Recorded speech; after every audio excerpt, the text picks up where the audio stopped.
one of the things that humanity always grasps for is meaning.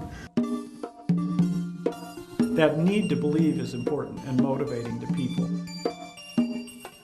In my mind, what we should do is let the students make up their own minds. You start off, are we a design or an occurrence? Depending upon how you answer that question will impact the way you think about a whole series of things.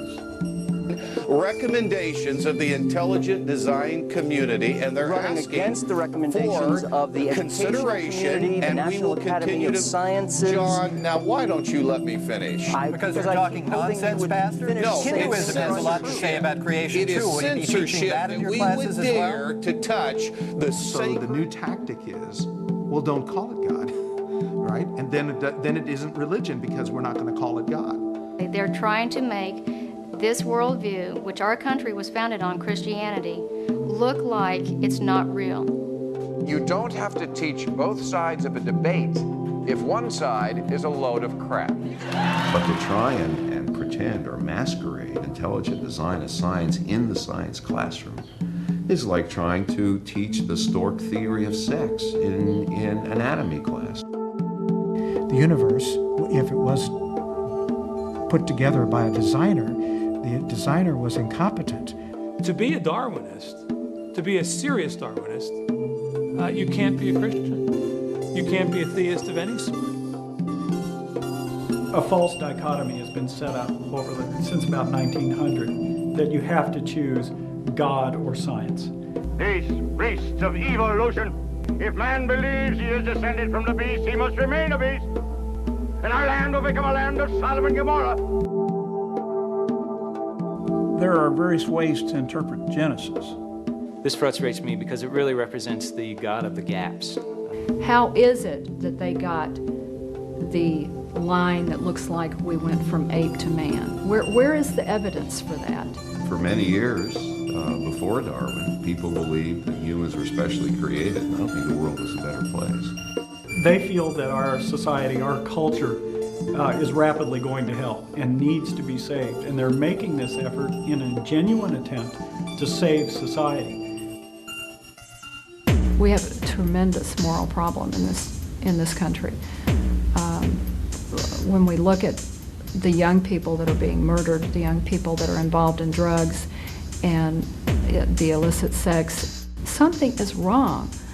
And when George Bush got elected, I think it was shocking to people that don't, I guess, see a problem with that.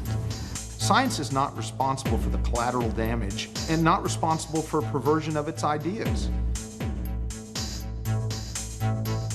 Because knowledge is uncomfortable, whether it's the universe, whether it's life on Earth, does not mean that it's wrong. Instead of being scientists, which are, objectively investigating, they wind up becoming the high priest of society and the culture. See, my religion, I'm a theist. My religion is being discriminated against by the state. To totally scrub God from every public institution is infringing or imposing an atheistic view. And of course, if you believe that science is turning our kids into atheists, then you're going to fight against that if you have specific beliefs. A lot of religion involves learning hatred, learning fear. We do tend to polarize ourselves in this country, and I think our political leaders help us do that. You probably heard what President Bush told reporters in Texas this week about intelligent design. I'm quoting here. The president said, "I think that part of education is to expose people to different schools of thought." You're asking me whether or not people ought to be exposed to different ideas. The answer is yes.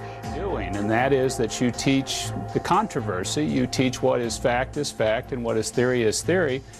Our country could be headed for a theocracy. I worry about my son and my grandchildren. I worry about the future of citizens of this country. But it's become the single greatest indicator of one's voting pattern in America today, is whether one goes to church or not. We mechanistically behave in much the same way as a bacterial colony, and you know that kind of takes away from our ego as a species, and that sometimes is what makes people very uncomfortable.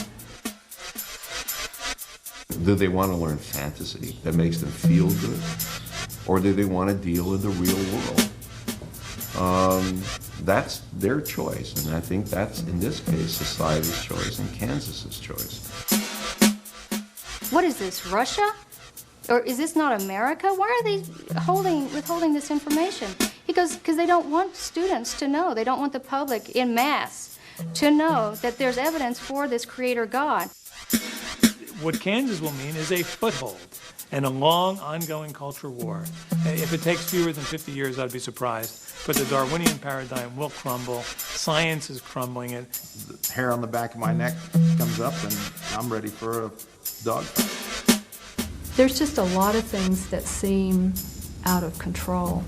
Maybe just the whole idea of the special creation is comforting, but wrong.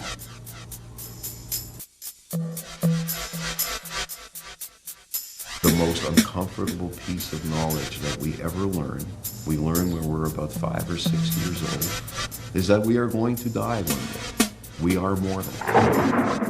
And science completely supports the creator God and the Genesis story.